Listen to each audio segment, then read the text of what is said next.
Status daerah istimewa dalam sistem kenegaraan Republik Indonesia yang disandang sejumlah kecil wilayah di Indonesia tidak turun dari langit.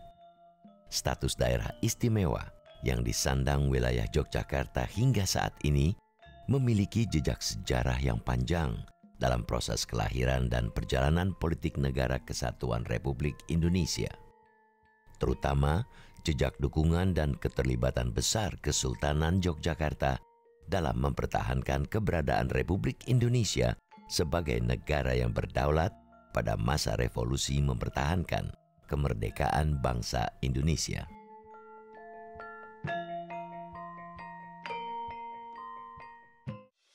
Daerah Istimewa Yogyakarta atau DIY adalah provinsi tertua kedua di Indonesia setelah Jawa Timur. Provinsi ini dibentuk Kesultanan dan Kadipaten Paku Alaman Yogyakarta.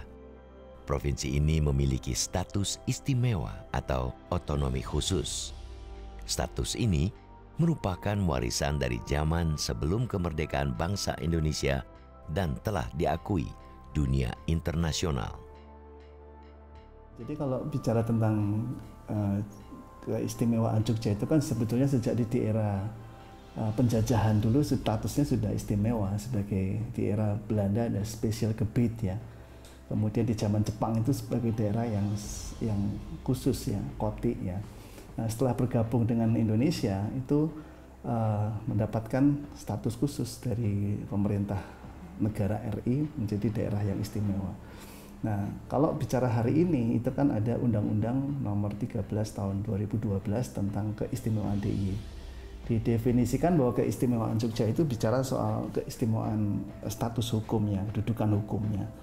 Lalu keistimewaan DIY itu menunjuk pada sistem penyelenggaraan pemerintahan yang istimewa, yang khas, yang asimetris, yang berbeda dengan provinsi yang lain.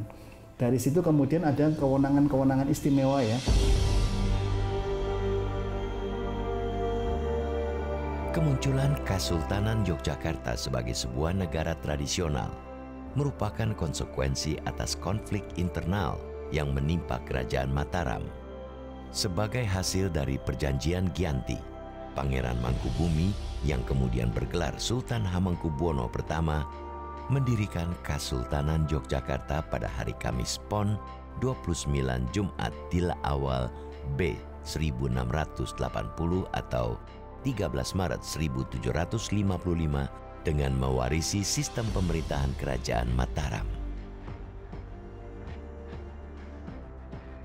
Sebelum orang Belanda datang atau menjajahkan, Kesultanan Yogyakarta sudah berdiri. Ya, sebelum pemerintah kolonial didirikan awal abad 19, Kesultanan Yogyakarta sudah ada sejak 1755. Jadi dia sudah eksis dulu sebagai sebuah negara yang merdeka. Dan ketika pemerintah kolonial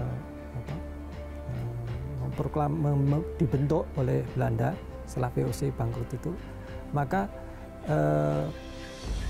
kerajaan-kerajaan yang masih bersifat otonom itu eksistensinya diakomodasi, diakui. Saya kira Belanda tidak akan gegabah pengalaman perlawanan Pangeran Diponegoro, artinya elit-elit bangsawan di Yogyakarta atau Jawa yang lain itu memiliki potensi mengerahkan pasukan untuk pemberontakan, perlawanan dan sebagainya. Sehingga untuk mengantisipasi itu maka eksistensi mereka diakui. Dalam perjalanan sejarahnya kemudian, dinamika yang terjadi di Kesultanan Yogyakarta berlangsung dengan intens. Ketika Sultan Hamengkubuwono ke-9 dilantik pada 18 Maret 1940, sejumlah pembaharuan terjadi. Dalam pidato pelantikannya, Sultan Hamengkubuwono ke-9 menunjukkan bahwa dirinya adalah pemimpin yang peduli dengan kepentingan rakyat.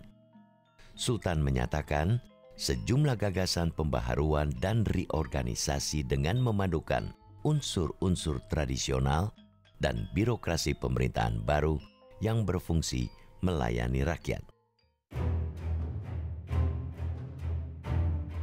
Pada pertengahan Agustus 1945, saat militer Jepang yang menduduki wilayah Indonesia sejak tahun 1942 takluk kepada sekutu, berbagai perubahan besar dalam kehidupan sosial politik di Indonesia terjadi.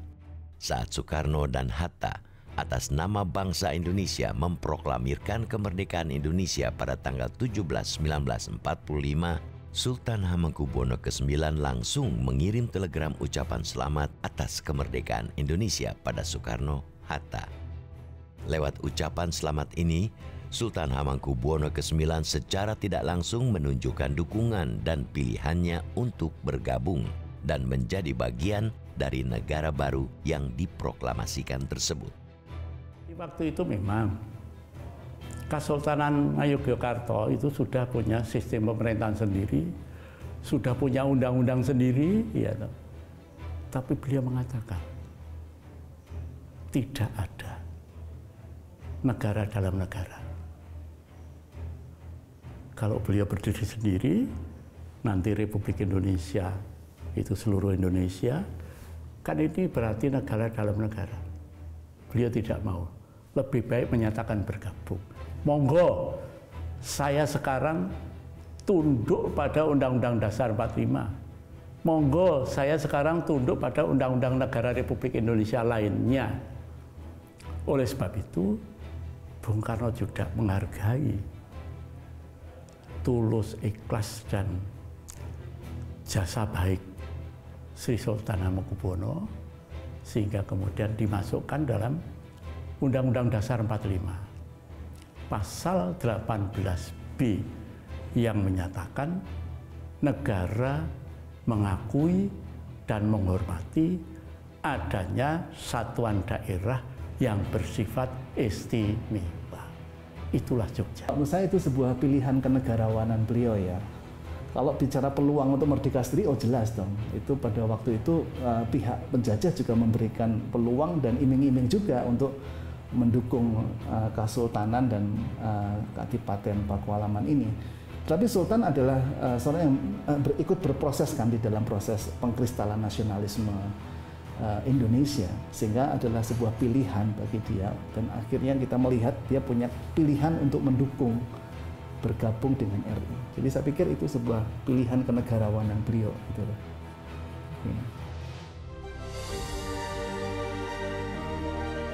Kurang dari sebulan kemudian, tepatnya pada 5 September 1945, Sultan mengeluarkan amanat yang menegaskan bahwa Kesultanan Yogyakarta merupakan bagian dari Republik Indonesia. Amanat Sultan ini sehari kemudian langsung direspon pemerintah Republik Indonesia. Pada 6 September 1945, Presiden Soekarno mengeluarkan piagam penetapan kedudukan istimewa bagi Kesultanan Yogyakarta dan Kadipaten Pakualaman sebagai bagian dari Republik Indonesia. PPKI itu kan 3 kali ya, jadi tanggal 18 Agustus, 19 Agustus dan 22 Agustus. Yang di 18 Agustus itu kan salah satunya mengesahkan Undang-Undang Dasar 45, dan UUD yang disahkan oleh PPKI ini adalah UUD yang punya keberpihakan pada keistimewaan daerah-daerah yang istimewa, karena di pasal 18 jelas sekali diakuilah, dihormatilah daerah-daerah yang punya asal-usul yang khusus, yang punya susunan asli yang bisa disebut sebagai daerah istimewa. Sementara itu, berdasarkan pembahasan rancangan undang-undang terkait susunan dan kedudukan daerah Yogyakarta di Komite Nasional Indonesia Daerah atau KNID Yogyakarta, Sultan Hamengkubuwono ke-9 dan Paduka Sri Pakualam ke-8 pada 18 Mei 1946 mengeluarkan maklumat nomor 18. Maklumat yang dikeluarkan dengan persetujuan BPDPR Yogyakarta ini merupakan realisasi dari keputusan Sidang KNI Daerah Yogyakarta pada 24 April 1946. Sebelumnya, dalam sidang pertamanya DPRD Yogyakarta yang dibentuk pasca pembubaran KNID Yogyakarta mengesahkan rencana maklumat nomor 18, di mana dalam maklumat ini nama daerah istimewa Yogyakarta secara resmi digunakan untuk menandai bersatunya dua monarki, yakni Kesultanan dan Pakualaman dalam sebuah daerah istimewa. Jadi dalam panitia persiapan kemerdekaan kan wilayah republik dibagi 8 provinsi. Nah, semua provinsi ini sudah ada gubernurnya. Seperti tapi Sultan Yogyakarta tetap tidak menjadi bagian daripada itu karena status istimewanya itu.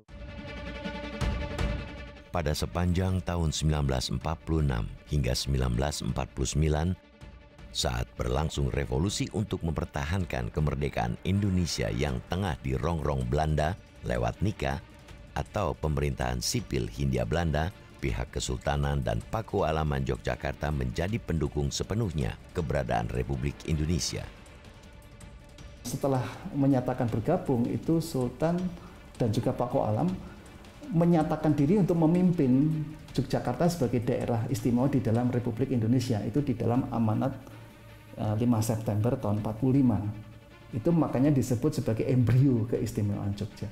Nah, kemudian yang menarik, setelah menyatakan ya, jadi pihak Kesultanan dan Pakualaman menyatakan mendukung, bergabung dan menyatakan sebagai daerah istimewa, tapi juga membuktikan bahwa itu bukan omong kosong, bukan sekedar bergabung untuk cari selamat, enggak loh, bukan gabung untuk mencari aman, enggak, tapi justru untuk menyelamatkan republik yang baru disebut bayi ini, gitu ya.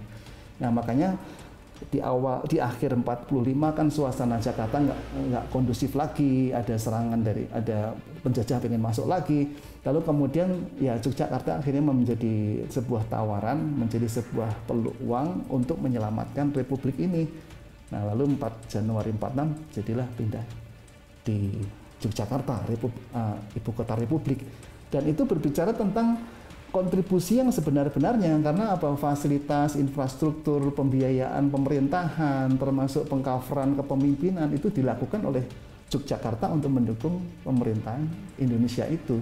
Kalau kita lihat juga misalnya peristiwa serangan umum 1 Maret 49 itu adalah strategi dari Jogja untuk menunjukkan eksistensi Indonesia di depan dunia, dan itu berhasil kan, yang akhirnya berujung pada pengakuan kedaulatan Indonesia. Setelah pengakuan kedaulatan Indonesia oleh Kerajaan Belanda sebagai konsekuensi hasil Konferensi Meja Bundar atau KMB pada 27 Desember 1949, negara Republik Indonesia yang beribu kota di Yogyakarta hanyalah sebuah negara bagian dari Republik Indonesia Serikat atau RIS. Pada masa ini, Kesultanan Yogyakarta menjadi bagian dari Republik Indonesia. Dan negara-negara yang jumlahnya ada 6 negara bagian. Mereka tergabung dalam BFO itu, yang cenderung atau menjadi bonekanya pemerintah kolonial, setuju dengan bentuk negara serikat. Nah, ketika pembentukan RIS ini, Republik Indonesia hanya bagian dari Republik Indonesia Serikat itu, sehingga ketika RIS terbentuk, Soekarno dilantik kembali sebagai kepala negara atau presiden RIS, Soekarno. Lalu RI itu yang wilayahnya saat itu terdiri dari Yogyakarta, Aceh, Banten, Jawa Tengah, ya kalau nggak salah itu ada 6 wilayah sebetulnya, itu dipimpin oleh Mr. Asaad sebagai presiden.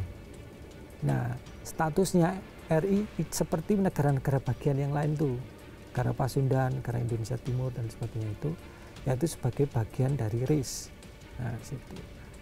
Nah, pada waktu negara Indonesia Serikat itu sebetulnya posisi Jogja itu sangat kunci sekali ya, sebab ketika Indonesia berada di dalam posisi negara serikat itu kan sebetulnya berpeluang kita berpecah belah dan akhirnya berdiri sendiri-sendiri.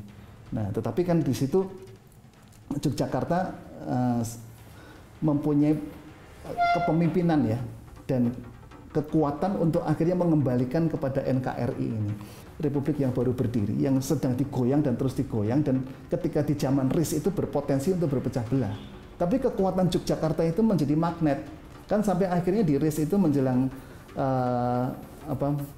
April, Mei di tahun 50 itu kan kemudian bergabung, masing-masing bergabung. Akhirnya kan tinggal menjadi 3 negara bagian waktu itu, Republik Indonesia yang ada di Yogyakarta, kemudian ada Indonesia Timur, kemudian di Sumatera kan tinggal itu, dan akhirnya ada konferensi yang akhirnya menyatukan kembali, semua sepakat untuk kembali menjadi NKRI, dan itu salah satu kekuatan pengaruh dari Yogyakarta. Kenapa? Karena di tahun 50 itu juga Yogyakarta dikuatkan oleh Undang-Undang Nomor 3 tahun 50, yaitu pembentukan Daerah Istimewa Yogyakarta. Itu di situ. Dan lewat kekuatan keistimewaan itu menjadi daya magnet untuk menggerakkan kekuatan daerah-daerah di nasional itu untuk kembali membangun kesatuan. Pada 17 Agustus 1950, seiring dengan keputusan pemerintah Republik Indonesia dan sejumlah negara bagian RIS, termasuk Kesultanan Yogyakarta, untuk membubarkan keberadaan RIS dan kembali ke bentuk Negara Kesatuan Republik Indonesia, status Yogyakarta sebagai daerah istimewa yang menjadi bagian dari Republik Indonesia kembali dikukuhkan. Saat itu, lewat perilisan Undang-Undang Nomor 3 Tahun 1950 yang kemudian diubah dengan Undang-Undang Nomor 19 Tahun 1950, pemerintah Republik Indonesia secara tegas menyatakan Yogyakarta sebagai daerah istimewa setingkat provinsi, namun bukan sebuah provinsi. Karena birokrasi pemerintahan dinilai tidak berjalan lancar pasca kembali ke Negara Kesatuan Republik Indonesia, pemerintah daerah istimewa Yogyakarta mendesak pemerintah pusat menggelar pemilihan umum. Desakan ini pada Januari 1951 dijawab pemerintah pusat dengan merilis keputusan Menteri Dalam Negeri yang mengizinkan Yogyakarta untuk menjadi percobaan pelaksanaan pemilihan umum bertingkat.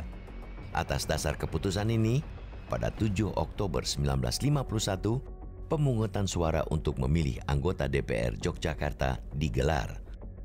Dalam pemungutan suara untuk memilih wakil rakyat di parlemen daerah yang baru pertama kali digelar di alam kemerdekaan ini, anggota DPRD DIY yang dipilih berjumlah 40 orang. 51 itu ada percobaan sebetulnya. Jadi kalau kita lihat sejarawan misalnya Rick Leves itu kan mengatakan bahwa tahun-tahun itulah tahun-tahun percobaan demokrasi di Indonesia, dan itu butuh trial and error juga ya. Dan di situ Yogyakarta menjadi demplot ya, menjadi percontohan tentang demokrasi dalam hal ini pemilihan legislatif ya.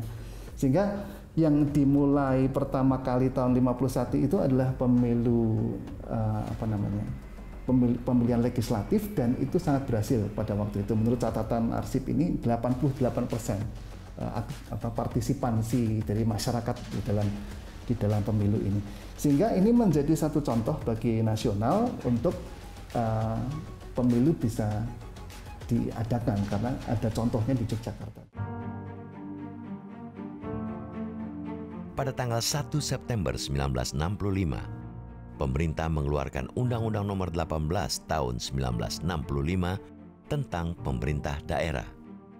Dalam undang-undang ini, Yogyakarta dijadikan sebuah provinsi dan bukan lagi daerah setingkat provinsi. Sejalan pelaksanaan undang-undang ini, semua daerah swapraja yang ada di Indonesia dihapuskan. Namun Yogyakarta saat itu menjadi satu-satunya bekas swapraja yang diakui oleh pemerintah pusat. Swapraja aja, jadi hanya swapraja aja. Jadi dan nanti mah hilang, swapraja itu hilang setelah tahun 60 kan, demokrasi terpimpin. Mulai dihilangkan tahun 59-60. Nah, satu-satunya yang tidak dihilangkan itu ya Sultan Jogja, Kesultanan Jogja yang tetap keistimewaan. Ada 2 wilayah istimewa tapi berbeda yaitu Yogyakarta berdasar sistem kesultanannya dan dukungannya pada Republik, Aceh berdasarkan latar belakang budaya dan agama.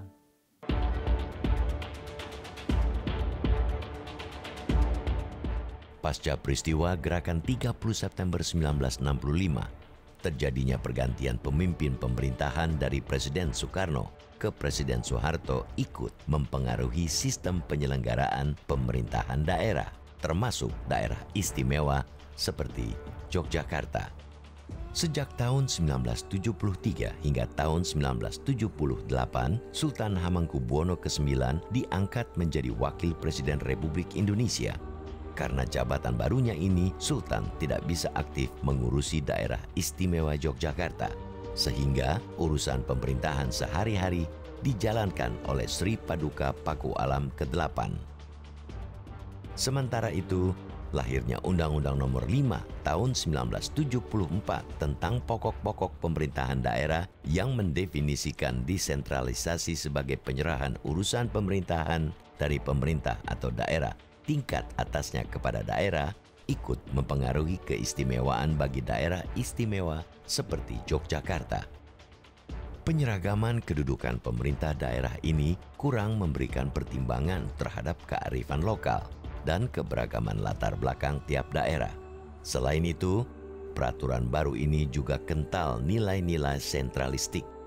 Hal ini bisa dilihat melalui berbagai macam aturan pengawasan yang ditetapkan. Penyeragaman juga membuat eksistensi daerah istimewa dalam NKRI yang diakui dalam pasal 18 Undang-Undang Dasar 1945 menjadi banyak dipertanyakan. Melihat keistimewaan Yogyakarta semakin kabur, DPRD DIY menyatakan pendapat dan kehendaknya agar sifat dan kekedudukan istimewa Yogyakarta perlu dilestarikan sesuai Undang-Undang Dasar 1945 dan isi serta maksud Undang-Undang Nomor 3 Tahun 1950.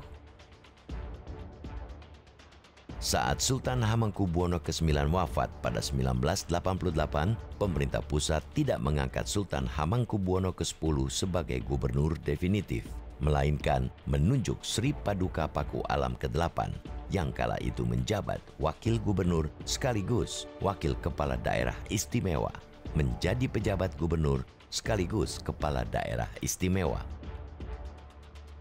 Pada saat terjadi aksi gerakan reformasi pada tanggal 20 Mei 1998 atau sehari sebelum pengunduran diri Presiden Soeharto, dalam sebuah acara Pisowanan Agung, Sultan Hamengkubuwono ke-10 dan Sri Paduka Paku Alam ke-8 mengeluarkan maklumat untuk mendukung gerakan reformasi secara damai. Keistimewaan DIY itu adalah keistimewaan di dalam hal ikut dalam sejarahnya ya, menyelamatkan negara. Dan tentu keistimewaan Yogyakarta ini di dalam perjalanannya adalah keistimewaan yang ikut mendukung pertumbuhan negara ini menjadi lebih baik. Itu bisa kita lihat sekali dalam sejarah ya. Nah, kita melihat kembali di tahun 98, itu Jogja pula yang menjadi barometer di Indonesia kan, sehingga ada gerakan massal pada waktu itu yang disebut Pisowanan Ageng, yang itu adalah ya kolaborasi antara raja dan rakyat sebetulnya, manunggaling kawulon Gusti untuk menggulirkan, mendukung reformasi. Nah, sehingga kita melihat alur kehadiran Yogyakarta dan eksistensi Yogyakarta di dalam RI ini adalah dalam rangka yang menyelamatkan, membangun, kalau salah berarti dikembalikan ke arah yang benar, lebih ke situ. Masih di tahun 1998, beberapa bulan setelah acara Pisowanan Agung, Sri Paduka Paku Alam ke-8 meninggal dunia. Meski sempat terjadi kekosongan hukum karena Undang-Undang Nomor 5 Tahun 1974 tidak mengatur suksesi Gubernur DIY atas desakan rakyat, Sultan Hamengkubuwono ke-10 ditetapkan pemerintah pusat sebagai gubernur sekaligus kepala daerah istimewa. Sepanjang era reformasi, silang pendapat dan pro kontra terkait status keistimewaan daerah Yogyakarta dan jabatan gubernur dan wakil gubernur DIY berkali-kali muncul.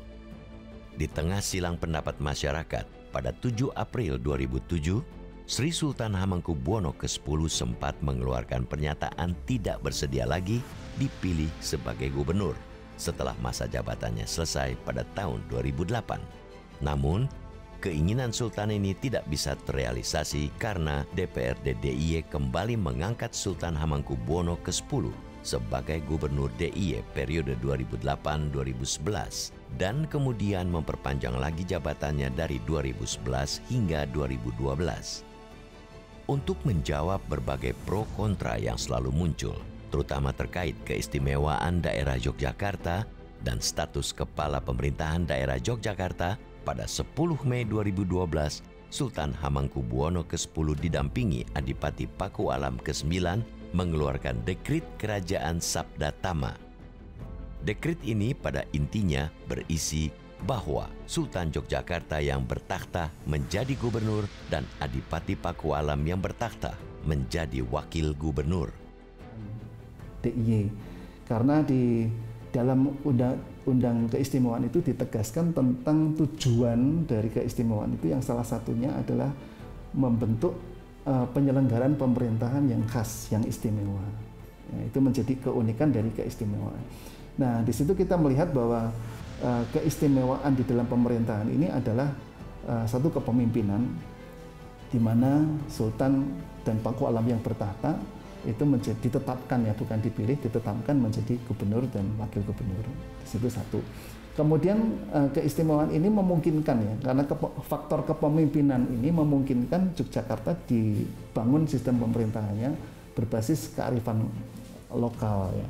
Makanya kalau kita lihat hari ini itu Jogja sedang aktif nih setelah undang-undang keistimewaan itu dibentuk karakteristik pemerintahan yang khas. Misalnya ada lembaga-lembaga khusus yang menangani pembangunan keistimewaan, pembangunan kebudayaan. Yang terakhir ini ada perubahan-perubahan nomenklatur, ya, nomenklatur nama-nama instansi, nama dinas, nama daerah diubah berbasis kebudayaan di Yogyakarta. RI itu terdiri atas 34 provinsi sekarang ini, sehingga seluruh provinsi yang ada di Republik ini harus punya ketahanan daerah yang tinggi, nanti berakumulasi menjadi sebuah ketahanan nasional. Untuk memecah belah Indonesia itu memang berawal dari provinsi-provinsi. Jadi provinsi itu harus kuat, ya, termasuk provinsi daerah istimewa Yogyakarta harus kuat terhadap unsur-unsur atau elemen-elemen yang ingin memecah Republik NKRI ini tadi. Nah, jadi kalau Jogja itu punya keistimewaan, kemudian penduduknya itu juga punya kontribusi terhadap NKRI, itu sangat didukung sekali oleh pemerintah provinsi daerah istimewa Yogyakarta. Nah, kemudian karena di Jogja itu sebagai kota pelajar, kota mahasiswa, itu terdiri atas kalau nggak salah 105 perguruan tinggi ada di Yogyakarta ini, maka sudah layak atau lazim ataupun wajar kalau pemikiran-pemikiran yang sifatnya itu akademis, ya, itu lahir dari Yogyakarta, bagaimana meningkatkan ketahanan daerah di daerah provinsi daerah istimewa Yogyakarta. Dalam skup yang lebih besar, ketahanan nasional di daerah istimewa Yogyakarta itu harus kuat. Hingga kini, status keistimewaan daerah Yogyakarta, terutama dari aspek sistem pemerintahan, masih bertahan dan mendapat dukungan masyarakat Yogyakarta. Dan sejarah dengan segala dinamikanya yang akan menguji sampai kapan status ini akan melekat pada kota dan wilayah yang istimewa ini. Ada dua hal, tergantung kepada masyarakat Jogja sendiri dan tergantung kepada pemerintah pusat. Nah, dewasa ini kedua belah pihak masih sepakat. Pemerintah pusatnya mengatakan iya, masyarakatnya juga masih tetap mendukung, memberikan dukungan kepada sistem kesultanannya. Dan mereka menganggap itu sebagai sesuatu yang khas.